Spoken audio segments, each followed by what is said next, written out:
Hello and welcome to Wisdom Trek. This is Guthrie Chamberlain and I am your guide to wisdom. This is day 10 of our trek as we continue to investigate the tools needed for a successful wisdom trek. Today I'm recording our podcast from the studios in the Big House in Marietta, Ohio.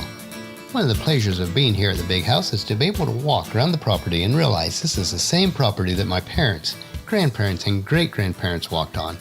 The house was built in 1903 by my great-grandparents, and it's still in the family. We only own about 5 acres of the original 220-acre farm, which has long been sold off in parcels and now is part of an older but well-maintained suburban neighborhood. The small remaining portion is still as beautiful as it's always been. It's like stepping back in time to a mystic and wonderful place. We are grateful to be able to live here. The week I am creating this podcast, the peonies that used to be along the pasture fence line are in full bloom, and they are so beautiful this year. Check out wisdom-trek.com/day10 to see some of the pictures of them. We would love for you to get to know us better on a personal level. And please leave us your comments if you'd like me to continue to share these little tidbits of our daily life. We'd also like to get to know you better, so please feel free to share about yourself on wisdom-trek.com/contact us or leave us a message on our Facebook page, Wisdom-Trek. During these first 11 days of our podcast, we have set up base camp, discussed the guidelines, and chatted about the tools needed for a successful trek. My hope is that you've enjoyed this part of the trek as much as I have.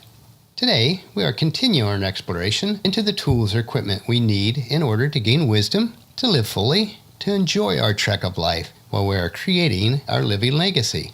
Our wheel analogy is nearing completion as we once again consider love as the hub of the wheel and the remaining tools or attributes as the spokes stemming from that round, perfect hub. So far, we've inserted the spokes of joy, peace, patience, kindness, goodness, faithfulness, and gentleness. In our second analogy of love being the backpack for our trek, we only have one last tool or attribute to complete the set. I hope that these analogies help you to understand the importance of each of these traits. The remaining spoke in our wheel, or in our second analogy, the tool in our backpack, is self-control. As with the previous attributes, self-control is referred to in the Bible as the fruit of the Spirit. This fruit is an outward manifestation of the seeds we possess internally. As these attributes grow in us and produce good fruit, they will allow us to create a legacy of wisdom, to seek out discernment and insight, to boldly grow where few have chosen to grow before. And in doing so, we will establish a framework in our lives that will truly allow us to live long and prosper. So on to our final attribute or tool, which is self-control. Self-control. It is not by coincidence that self-control is the last attribute on the listing of the fruit of the Spirit. Just as love is the hub of the wheel analogy, self-control can be compared to the rim of that same wheel. If we look at the second analogy of love as our backpack, then self-control would be the drawstring or its clasp that keep the other tools in place. Self-control applies to all areas of life, but for our time together today, we will focus on the attributes or tools that we've been exploring over the past few days. In order to gain wisdom and create a living legacy, our lives must be rooted in love. On the other end of the spectrum, all of these 7 middle attributes or tools require a measure of self-control in order for them to have a positive and lasting impact on our lives and the lives of others. Let's think about each of the 7 attributes between love and self-control. First is joy. Life at times can be discouraging. To have joy in our lives, we must be grounded in love. The amount of joy that we have in our lives is self-controlled by how we view everyday situations or circumstances. Second is peace. Life is and will be hectic and chaotic at times. It is only when we self-control our environment by planning ahead of time how we will handle or react to life's issues will we be able to have abounding peace in the middle of life's storms. Third is patience. How patient we are in any situation is completely self-controlled. Yes, there are many situations in life where we'll feel the tide of impatience swelling up within us, maybe no more than a moment's notice. How impatient we will become is ultimately determined by the amount of self-control we draw on. We have to prepare our minds ahead of time on how we will react when life's situations does not go as planned. Kindness. The choice of whether to be kind in every moment of every day is a choice that we make. It is self-controlled. Yes, we may need to prepare our minds to actively and consciously think about these choices, but the choice is ours. Goodness. Goodness stems from how kind we are to others. Choosing to be a good person and act good in every situation of our life is self-controlled. No one can make us react badly. It must be a conscious act to do good. Faithfulness. Every day we make decisions to be faithful. There may be a lot of little unfaithful decisions that lead up to what others will recognize as unfaithfulness in our lives, but it is still always under our control. In the same manner, it is the little decisions that we make when we choose to be faithful in any area of our lives that will grow into a life filled with faithfulness and gentleness. To be gentle is to be self-controlled. We would never treat a baby roughly or speak to them harshly, or at least I'd hope that we would not. So why would we treat our family, friends, and associates in a manner that is not gentle? We should treat everyone with gentleness. We may not have control over how people treat us or what events happen to us, but we will always have a choice on whether these situations will control us or we will be self-controlled.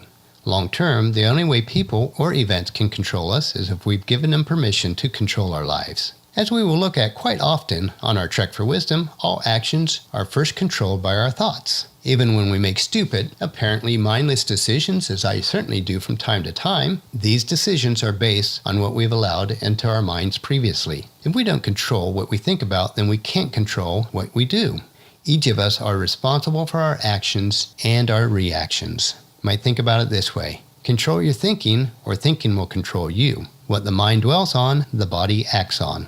And a couple verses in Proverbs uses comparisons when it mentions self-control. The first is Proverbs 16:32. Better be patient than powerful, better to have self-control than to conquer a city.